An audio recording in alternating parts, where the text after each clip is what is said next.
ಜೈ ಭಾರತ್, ವಂದೇ ಮಾತರಂ. ತನ್ನನ್ನು ತಾನೇ ಏನ್ ಅನ್ಕೊಂಡಿದೆ ಅಂತ ಗೊತ್ತಿಲ್ಲ. ಭಾರತದ ವಿರುದ್ಧ ಒಂದಲ್ಲ ಒಂದು ಕೆಲಸ ಮಾಡುತ್ತಾನೇ ಇದೆ. ಒಂದು ಕಡೆ ಅದಾನಿ ಗ್ರೂಪ್ ಆಫ್ ಕಂಪನಿಗೆ ಈ ವಿದ್ಯುತ್ ಶಕ್ತಿಯ ಹಣವನ್ನು ಪಾವತಿಸಲು ಬಾಕಿ ಇದೆ. ಇನ್ನೊಂದು ಕಡೆ ಬಾಂಗ್ಲಾದೇಶದಲ್ಲಿರುವ ಹಿಂದೂಗಳ ಮೇಲೆ ದೌರ್ಜನ್ಯ ನಡೆಯುತ್ತಿದೆ.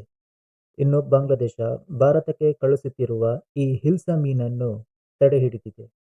ಇದರಿಂದಾಗಿ ಭಾರತ ಹಾಗೂ ಬಾಂಗ್ಲಾದೇಶಗಳ ನಡುವೆ ಇನ್ನಷ್ಟು ಭಿನ್ನಾಭಿಪ್ರಾಯ ಉಂಟಾಗಿದೆ. ಒಂದು ಕಡೆ ಬಾಂಗ್ಲಾದೇಶ ಈ ಹಿಲ್ಸಾ ಮೀನನ್ನು ಭಾರತಕ್ಕೆ ಕಳುಹಿಸುವುದನ್ನು ತಡೆಹಿಡಿದಿದೆ. ಇನ್ನೊಂದು ಕಡೆ ಬಾಂಗ್ಲಾದೇಶ ಭಾರತಕ್ಕೆ ಸಾರಿ ಕೇಳಿದೆ. ಯಾಕೆಂದ್ರೆ ಈ ಸ್ಥಳೀಯವಾಗಿ ಇದರ ಬೇಡಿಕೆ ಹೆಚ್ಚು, ಹಾಗಾಗಿ ನಾವು ಭಾರತಕ್ಕೆ ಇದನ್ನು ತಡೆ ಹಿಡಿತೇವೆ ಅಂತ ಸಮಜಾಯಿಷಿ ನೀಡುತ್ತಿದ್ದಾರೆ.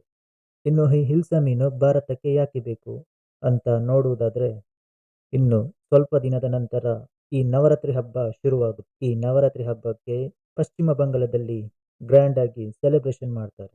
ಅಷ್ಟು ಮಾತ್ರವಲ್ಲ, ಇನ್ನು ಈ ನವರಾತ್ರಿ ಹಬ್ಬದ ಸಂದರ್ಭದಲ್ಲಿ ದುರ್ಗಾ ಪೂಜೆಯನ್ನು ಮಾಡುತ್ತಾರೆ.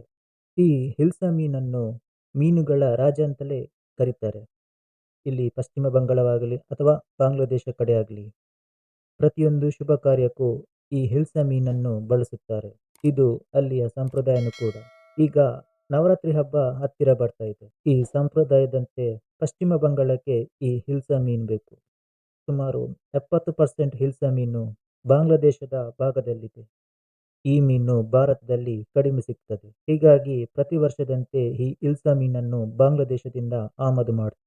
ಆದರೆ ಈ ವರ್ಷ ಈ ಬಾಂಗ್ಲಾದೇಶ ತಡೆ ಹಿಡಿದಿದೆ. ಈ ಮೀನು ಬಾಂಗ್ಲಾದೇಶದ ಪದ್ಮಾ ನದಿಯ ಸಿಹಿ ನೀರಿನಲ್ಲಿ ಸಿಗುತ್ತದೆ. ಅದು ಕೂಡ ಕೆಲವೊಂದು ಸೀಸನ್ಗಳಲ್ಲಿ ಸಿಗುತ್ತದೆ. ಎಲ್ಲ ಸೀಸನ್ಗಳಲ್ಲೂ ಈ ಮೀನು ಸಿಗುವುದಿಲ್ಲ. ಈ ಮೀನಿಗೆ ಇನ್ನೊಂದು ಹೆಸರಿದೆ. ಇದಕ್ಕೆ ಇಲಿಶ್ ಅಂತಲೂ ಕೂಡ ಕರೀತಾರೆ. ಇದು ನೋಡಲು ಆಕರ್ಷಿತವಾಗಿದೆ. ಅಷ್ಟು ಮಾತ್ರವಲ್ಲದೆ ರುಚಿಕರವಾಗಿಯೂ ಇದೆ ಹಾಗೂ ರೇಷ್ಮೆದಂತ ವಿನ್ಯಾಸವನ್ನು ಕೂಡ ಹೊಂದಿದೆ. ಈ ಪಶ್ಚಿಮ ಬಂಗಾಳ ಕಡೆ ಅಥವಾ ಬಾಂಗ್ಲಾದೇಶದ ಕಡೆ ಈ ಮೀನನ್ನು ಸಾಂಪ್ರದಾಯಿಕವಾಗಿ ಬಳಸುತ್ತಾರೆ. ಪ್ರತಿಯೊಂದು ಶುಭ ಕಾರ್ಯದಲ್ಲೂ ಈ ಮೀನನ್ನು ಅಲಂಕೃತ ಮಾಡಿ ದೇವರಿಗೆ ಅರ್ಪಿಸುತ್ತಾರೆ. ಹೀಗೆ ಈ ದುರ್ಗಾ ಪೂಜೆಯಲ್ಲಿ ಕೂಡ ಈ ಮೀನಿನ ಪ್ರಾಮುಖ್ಯತೆ ಇದೆ. ಇದು ಹಿಂದಿನಿಂದಲೂ ಸಾಂಪ್ರದಾಯಿಕವಾಗಿ ನಡೆದುಕೊಂಡು ಬಂದಿದೆ. ಈಗ ಬಾಂಗ್ಲಾದೇಶ ಈ ಮೀನನ್ನು ರಫ್ತು ಮಾಡಿದ್ದರಿಂದ ಬೇಡಿಕೆ ಹೆಚ್ಚಾಗುತ್ತದೆ ಹಾಗೂ ಅದರ ದರ ಹೆಚ್ಚಾಗುತ್ತದೆ. ಇದನ್ನೇ ಬಾಂಗ್ಲಾದೇಶ ಬಯಸುತ್ತಿತ್ತು. ಒಂದು ವೇಳೆ ಈಗ ಮೀನನ್ನು ನಿಷೇಧ ಮಾಡುವುದರಿಂದ ಮುಂಬರುವ ದಿನಗಳಲ್ಲಿ ಅದರ ಬೇಡಿಕೆ ಹೆಚ್ಚಾಗುತ್ತದೆ. ಆ ಸಂದರ್ಭದಲ್ಲಿ ಭಾರತಕ್ಕೆ ರಫ್ತು ಮಾಡಿದರೆ ಇನ್ನಷ್ಟು ಲಾಭ ಗಳಿಸಬಹುದು ಅಂತ ಬಾಂಗ್ಲಾದೇಶ ಆಲೋಚಿಸುತ್ತಿದೆ. ಈ ಮೀನು ಭಾರತದ ಬೇರೆ ಕಡೆಯಲ್ಲೂ ಕೂಡ ಸಿಗ್ತದೆ. ಆದರೆ ಹೋಲಿಕೆ ಮಾಡಿದರೆ ಈ ಪಶ್ಚಿಮ ಬಂಗಾಳ ಆ ಕಡೆಯಲ್ಲಿ ಸಿಗುವಂತಹ ಮೀನು ತುಂಬಾ ರುಚಿಕರವಾಗಿದೆ ಹಾಗೂ ದೊಡ್ಡ ಗಾತ್ರದಲ್ಲಿ ಸಿಗುತ್ತದೆ. ಈ ಬೇರೆ ಕಡೆಯಲ್ಲಿ ಸಿಗುವ ಮೀನು ಸಣ್ಣ ಗಾತ್ರದಲ್ಲಿ ಸಿಗುತ್ತದೆ, ಆದರೆ ಅಷ್ಟು ರುಚಿಕರವಾಗಿಲ್ಲ. ಹೀಗಾಗಿ ಈ ಪಶ್ಚಿಮ ಬಂಗಾಳ ಹಾಗೂ ಬಾಂಗ್ಲಾದೇಶದ ಮೀನುಗಳಿಗೆ ತುಂಬಾ ಬೇಡಿಕೆ ಇದೆ.